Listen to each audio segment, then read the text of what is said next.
Welcome to another edition of Courtside with Rob and Washut. But before we head over to the arena, I want to give a big thank you to our sponsors of the show, Group Therapy Bike Tours and Slim Chickens. We'll start with Group Therapy. They are all in on the Nebraska basketball wave. Head over to grouptherapybiketours.com and book your ride today for all of your pregame, post-game, whenever game, birthday party, wedding, family reunion, corporate event. They have a 15-person trolley ride, a 6-person mini bike for whatever event you want to celebrate. And like I said, it is full force in Nebraska. If you've gone to a Nebraska game, I'm sure you've seen the trolleys riding around the Haymarket and downtown Lincoln.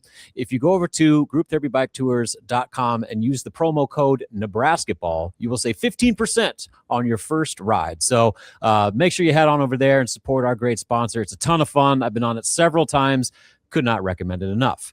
Now over to our other sponsors, Slim Chickens. Bill Hooks and his wife Stacy are diehard Nebraska fans, and they couldn't wait to jump on the Nebraska basketball train. Locally owned Slim Chickens has 2 locations, 84th and Old Cheney and 16th and Pine Lake. Slim Chickens features a variety of options with fried and grilled chicken tenders, wings, salads, wraps, sandwiches, chicken and waffles, and southern sides. What makes Slim's different? Well, they have over 17 different dipping sauces for guests to choose their favorite. Slim Chickens is available for dine-in, drive-thru, or delivery via their online ordering. Check out Slim Chickens app and start earning rewards today. Slim Chickens is always a favorite for large gatherings and tailgate parties, especially Nebraska basketball tailgate parties, and let them do the cooking for you. Slim Chickens is moving forward, and they are expanding to the north side of Lincoln soon, so keep an eye out for that. Stop into your local Slim Chickens restaurant today for some southern hospitality and see their newly remodeled locations. Again, thanks to all our sponsors. Now let's head over to the arena and take you courtside with me, Robin Washut. Welcome back to another edition of Courtside with Robin Washut here again at Pinnacle Bank Arena, following Nebraska's 74-61 win over Maryland in a game that, and I kind of wrote this, that style points quickly went out the window to where Nebraska just needed to do what it needed to do to win the game. Maryland had a very specific path with how they wanted this game to go and how they needed this game to go. And that was, as no surprise, be the more physical team, attack the glass, get second chance points, make life as difficult as possible for Nebraska defensively, and just kind of take them out of what they wanted to do with just aggressive on and off ball defense. That's, what Maryland does. It's what teams like Illinois, Purdue, Iowa, have done to Nebraska and had a lot of success doing it. So for the first, I'd say about 28 minutes of this one tonight, that path kind of was followed right into perfection for Maryland, where Nebraska just seemed out of sorts offensively. Everything was hard. The Huskers were playing good defense, which is why the game stayed close. They were leading at halftime, but it was one of those deals where it just felt like they needed to pull away but couldn't.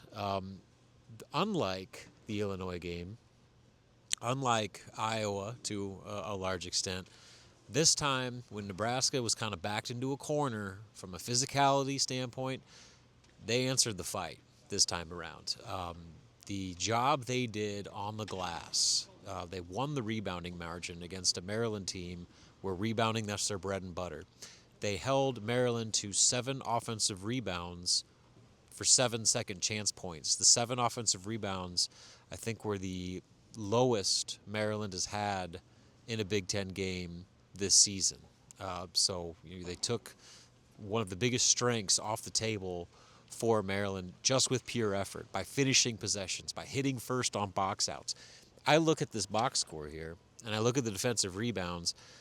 Price Sanford, 8 defensive rebounds. That's as good as you're going to get out of him. Sam Hoiberg did what he did, 7 defensive rebounds. Braden Frager steps up with 8 defensive rebounds. So there in itself, right there, that's 23 rebounds in a game where they had 35 total from 3 guys that, outside of Sam and Braden to an extent, but not recently, just with kind of how he's been struggling coming off his ankle.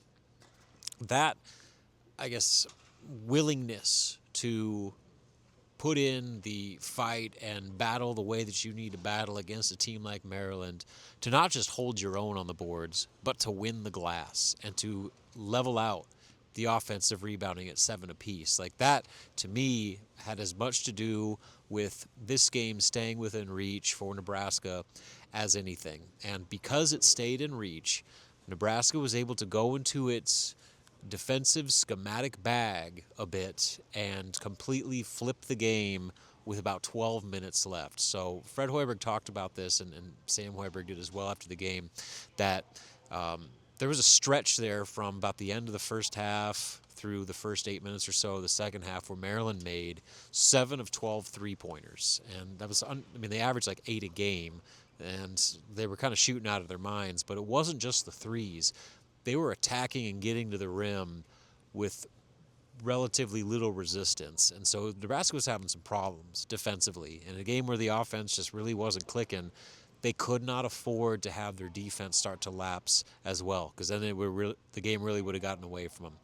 So Nate Lenzer, the defensive mastermind behind what Nebraska does, went to a style of defense that I don't think Nebraska has used all season, and it was a hybrid zone-man scheme where when the Nebraska would get set in its half-court defense and they would open the possession in a 1-3-1 zone, which they don't run a lot of zones, so that in itself was a new wrinkle.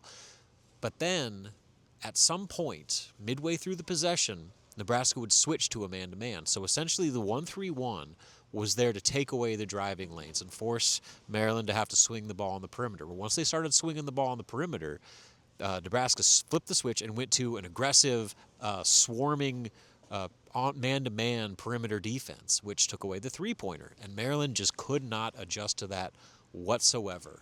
Look down the stretch. They made... What they missed, like 4. They made 4 of like their final 16 shots. There was a stretch where they made 1 field goal over 11 possessions, and they scored 13 points over the final 12 minutes. That is what made this game go from a 3-point deficit at 48-45 to a 13-point victory for Nebraska, because of the way they just completely shut the door on Maryland defensively. That allowed them to get their offense going a little bit. And they started hitting some threes. They were playing in transition, started getting to the rim a little bit better.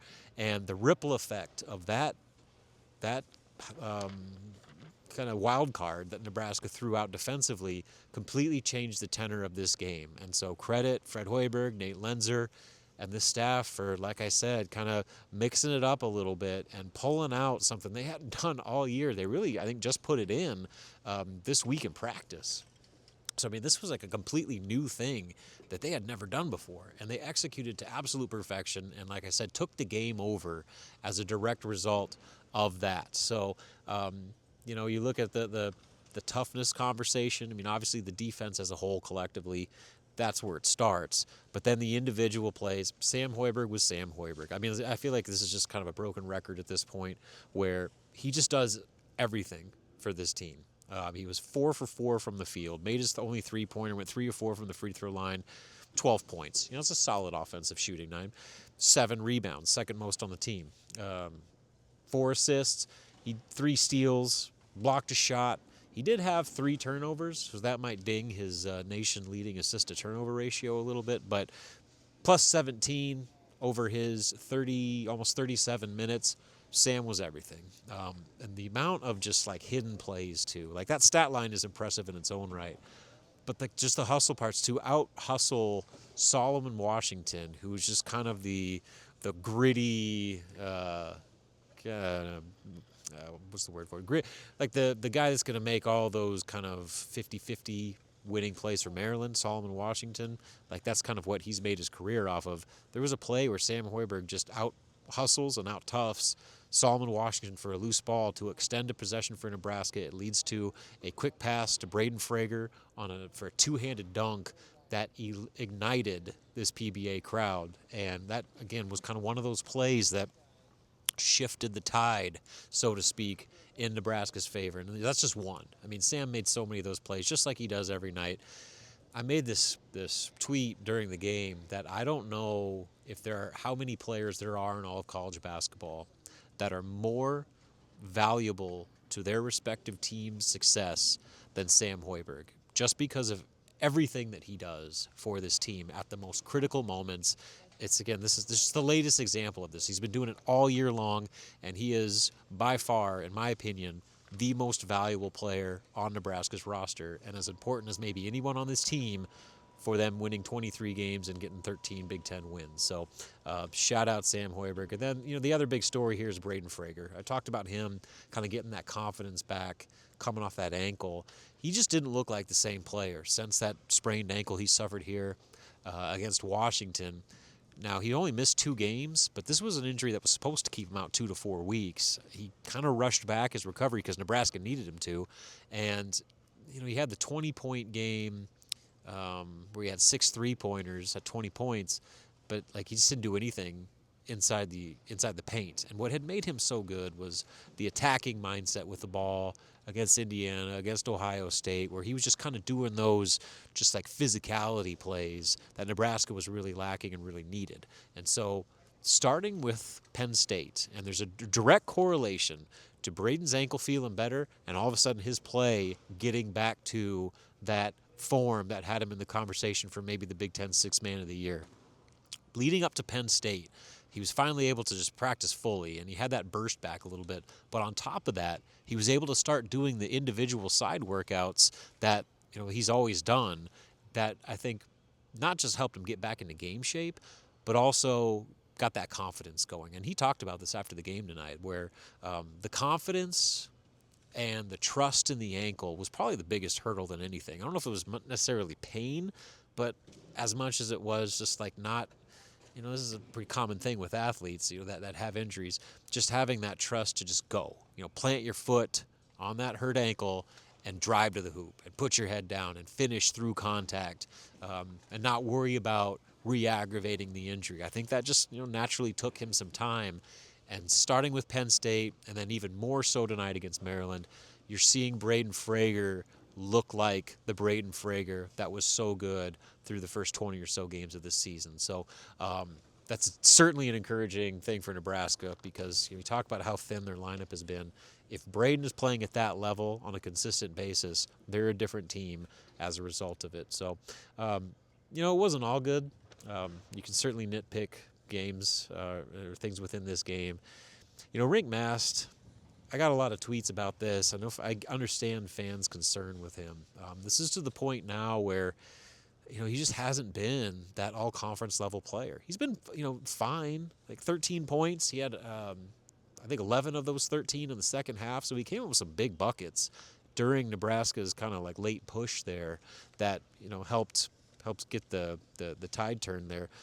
But 4 rebounds, 2 assists, 2 turnovers, had 2 shots blocked, and I think it's the struggling at the rim that was the real issue for him. He was 5 of 13 from the field. He only shot 2 threes, made 1 of them.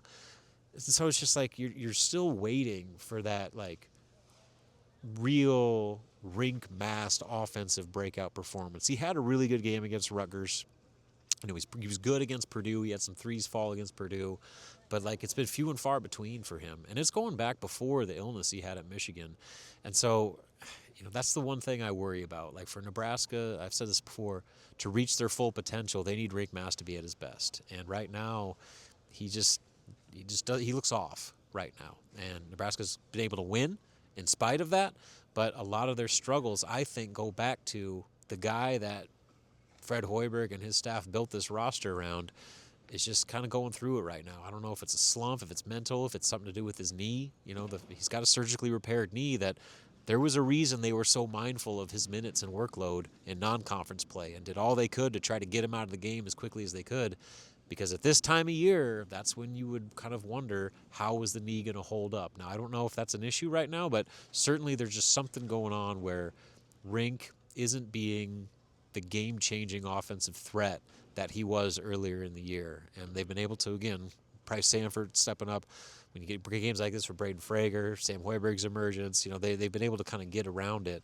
But I feel like his struggles are putting a ceiling on Nebraska's potential, because when he is at his full form, Nebraska is one of the most impossible teams to defend that there is out there, just because of all the different things he can do and how much he personally stresses defenses. But again, it's hard to be overly critical because he did step up in the second half when Nebraska needed him. Tough game for Berke, coming back off the illness. Missed the Penn State game with that kind of stomach bug that's been going around. You know, he played 22 minutes, only shot at one time. He made it, but 6 points, 2 rebounds. That's kind of concerning because he's got to be one of their best rebounds. And he was -4 over those 22 minutes with his plus-minus. So, it wasn't a perfect game by any stretch of the imagination, but Nebraska did what they had to do. They manned up when they needed to man up, and they finished the job in a game they were supposed to win. They didn't cover the 18.5 or 17.5, whatever you got it in, but they won by double digits. And you never apologize, A, for a Big Ten victory, B, for a double-digit Big Ten victory, especially this late into the regular season. I'm going to sign off for right now. Thanks again to my sponsors, Group Therapy Bike Tours, Slim Chickens. Tune in. I will not be going to Los Angeles. There's, I guess with the Big Ten tournament looming and hopefully a deep March Madness run for Nebraska, I decided to spare my family another week on the road. So I will not be going to LA. I'll be covering that here from Lincoln, but hopefully get some, as much coverage as possible from that. Anyways, stay tuned, and I still will be doing pregame, postgame thoughts for Saturday's road game at USC, even if I won't be there. So tune in for that. Until then, this is Courtside with Rob and Washut.